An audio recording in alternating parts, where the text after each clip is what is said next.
بسم اللہ الرحمن الرحیم۔ ناظرین، 2014 کی بات ہے کہ میں ایک ملٹی نیشنل ٹیلی کام کمپنی کے اندر فائنینس کو ڈیل کرتا تھا، تو وہاں پہ کام کی روٹین کافی ٹف بنتی جا رہی تھی، چھٹیاں ہے نہیں تھیں، تو ہم نے پلان بنایا کہ یار کوئی وقت نکال کے ہم کوئی ٹور کرتے ہیں، سستانے کے لیے کہیں نہ کہیں نکل جاتے ہیں تاکہ دماغ جو ہے ہمارے فریش ہوں۔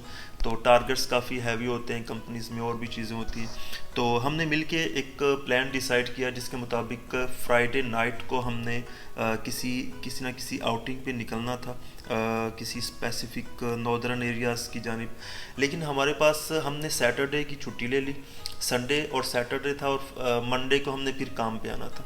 تو اس کنجسٹڈ قسم کے ایٹماسفیئر کے اندر ہم نے ڈیسائیڈ کیا کہ مری چلتے ہیں۔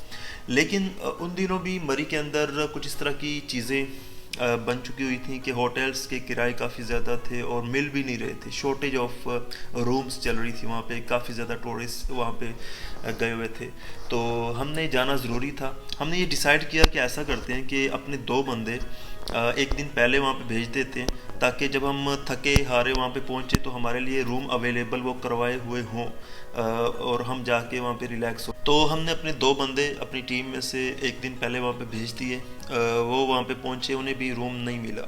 وہ کافی دیر تک ہم ان سے کانٹیکٹ میں رہے، انہوں نے کہا کہ یار بہت مہنگے مل رہے ہیں اور کافی اونچی جگہوں پہ مل رہے ہیں، شہر کے قریب روم جو ہے وہ بڑی مشکل سے بڑا مہنگا مل رہا ہے۔ تو ہم نے کہا یار تھوڑا ایکسپینسو ہی صحیح، لیکن شہر کے قریب آپ کوئی نہ کوئی روم جو ہے وہ لے لیں۔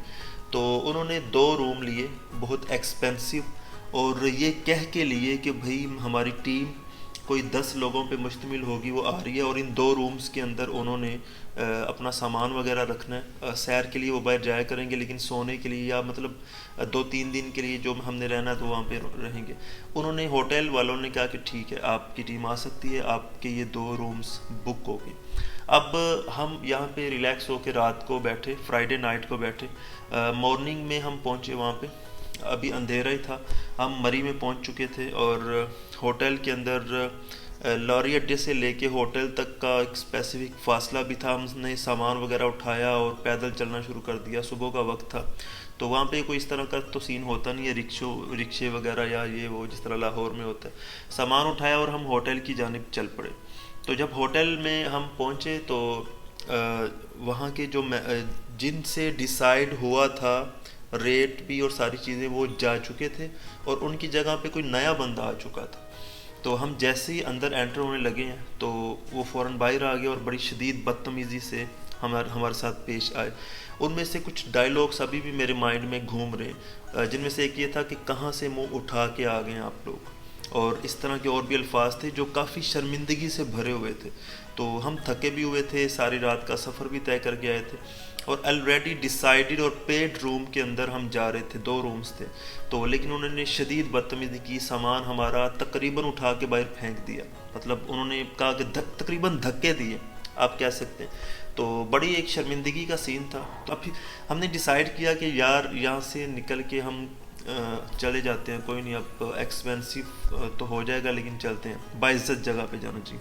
ہم نے وہ ہوٹل کو چھوڑا ساری ٹیم نے، اور ارسلانیہ نام کا ایک ہوٹل تھا مری مال کے بالکل اوپر، وہاں پہ جا کے ہم نے رومز نئے سرے سے بک کروائے اور وہاں پہ رہائش اختیار کی 2 دن کے لیے۔ تو جو پچھلے والا ہوٹل تھا اس نے ہمیں ہماری پیمنٹ پھر واپس بھی نہیں کی، اور اس طرح ہمیں ذلیل کیا۔ یہ میرے ساتھ پرسنلی، میری ٹیم کے ساتھ، جو اس وقت کی مطلب ٹیم تھی میرے ساتھ، اس کے ساتھ یہ واقعہ بیت چکا ہے، ہم نے اپنی آنکھوں سے دیکھا ہے۔ میری کچھ فیملی ممبرس کے ساتھ بھی، رات ماموں کے ساتھ میں بیٹھا تھا، وہ کہہ رہے تھے کہ یار ہم ایک ہوٹل میں گزر رہے تھے، پیاس لگی، ہم پانی پینے کے لیے ایک ہوٹل کے اندر گئے تو انہوں نے شدید بدتمیزی کی، چلو چلو نکلو یہاں سے، کہاں آ گئے آپ، اس طرح کے الفاظ بولے۔ تو ابھی مری کے کچھ واقعات سامنے بھی آ رہے ہیں جس میں ہوٹل کے جو کرائے ہیں وہ بہت زیادہ بڑھا دیے گئے، اور خواتین نے اپنا زیور رکھ کے پناہ لی ان ہوٹلز کے اندر، اور بہت ساری اس طرح کی چیزیں سامنے آئی ہیں۔ کچھ ایسے واقعات بھی آئے ہیں جس میں سڑکوں پہ جان بوجھ کے سلپری سین بنایا گیا یا سنو کو پھینکا گیا، تاکہ جو مسائل پیدا ہو اور ہماری جو انکم میں اضافہ ہو۔ تو یہاں پہ ایک اور چیز میں کلیریفائی کرنا چاہتا ہوں، دو طرح کے لوگ ہیں. ایک ہے مری کی عوام جو اچھے لوگوں پہ مشتمل ہے، ہم اس کی بات نہیں کر رہے. دوسرا ہے مری کے اندر وہ مافیا، مری کے اندر وہ طبقہ جو پورے پاکستان کے مطلب سے آیا ہوگا. ضروری نہیں ہے کہ اس میں وہ مری کے ہی لوگ ہوں گے، اس میں مری کے بھی ہو سکتے ہیں، اس میں آؤٹ سائڈ مری کے بھی تاجر حضرات ہو سکتے ہیں جنہوں نے ہوٹلز وغیرہ ٹھیکے پہ لیے ہوتے ہیں. انہوں نے کافی زیادہ ایک عرصے سے اودم مچا رکھا ہے. ابھی میں ٹویٹر پہ دیکھ رہا تھا کہ کمپین چل رہی ہے کہ مری بائیکاٹ مہم کو ختم کیا جائے. اچھا وہ کمپین کے مطابق مری بائیکاٹ مہم ایک چل رہی ہے پر پاکستان کے اندر، اور ساتھ میں ایک اور کمپین چلنا شروع ہوگی کہ مری کی ٹورزم کو بچایا جائے، وہاں پہ مری بائیکاٹ مہم کو ختم کیا جائے. وزیر اعظم صاحب دیکھیں یہ چیزیں، دیکھیں وہ دیکھیں. تو یہاں پہ میں ایک اور چیز کہنا چاہتا ہوں کہ جو مری بائیکاٹ مہم ہے اس کے پیچھے لاجکس ہیں، اور جو طبقہ اس کے اینٹی مہم چلا رہا ہے وہ مافیاز پر مشتمل ہے، اور ان کو پراپر پولیٹیکل سپورٹ بھی حاصل ہے بہت سارے لوگوں کی، بہت سارے مافیاز کی. اگر آپ اس کی گہرائی میں جائیں، یہاں پہ میں کوئی پولیٹیکل بات نہیں کر سکتا، لیکن as a Pakistani, as a neutral Pakistani, it's my obligation to share it with you people کہ وہاں پہ پولیٹیکل جو وہاں کے جو علاقے کے سرکردہ ہیں ان کی نیگیٹو سپورٹس جو ہیں وہ ان علاقے کے مطلب ان کو موجود ہے. ایون کہ آپ مری کے اندر چلے گئے ہیں، اب وہاں پہ واش روم کے اندر جائیں، 50 روپے 60 روپے واش روم کرنے کا لاری اڈے پہ یا ارد گرد لیتے ہیں. چائے پینے کا 600 روپے کی وہ چائے دے رہے ہوتے ہیں، انتہائی پانی سے پتلی چائے. تو یہ چیز ہے. اس کے بریکس اگر آپ سوات، کالام وغیرہ والی سائڈ پہ جائیں تو وہاں پہ اس طرح کی چیزیں نہیں ہیں.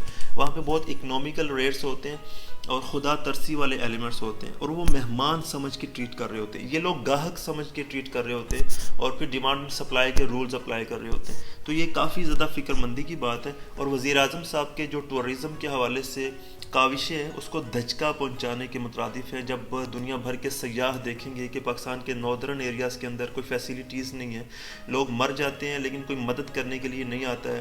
اور وزیر اعظم صاحب تو چیخ کے کہہ رہے ہیں کہ پاکستان خوبصورت ہے، لیکن خوبصورتی ایک سائڈ بھی ہوتی ہے. جو انسان وہاں پہ پہنچ جاتے ہیں ان کو فیسیلیٹیز کی بھی ضرورت ہوتی ہے، ان کو سستے والے ہوٹلز کی ضرورت ہوتی ہے، اکنومیکل ریٹس کی، اچھی فوڈ کی ضرورت ہوتی ہے. تو یہ ساری چیزیں جب آپ مافیاز کے حوالے ہوئے رہنے دیں گے، مافیا کے حوالے کر دیں گے اور انہیں آشیرواد دیں گے، تو یہ چیزیں کافی ڈیمیجنگ ہوتی ہیں. تو it's my humble request to everyone, جو بھی مطلب کنسرن ڈپارٹمنٹس ہیں یا لوگ ہیں، ان سے میری گزارش ہے کہ یار ہم پاکستانی ہیں، ہم بھیڑ بکریاں نہیں ہیں. انٹرنیشنل ٹورزم کے حوالے سے بھی چیز ضروری ہے کہ آپ وہاں پہ فیسیلیٹیز پرووائڈ کریں. اور جو مافیاز موجود ہیں جو وہاں کے لوگوں کو، رہائشیوں کو، مری کے لوگوں کو بدنام کر رہے ہیں، ان کو ٹیکل کیا جائے پراپرلی، اور جو ہے اس حوالے سے خصوصی ایفرٹ کی جائے.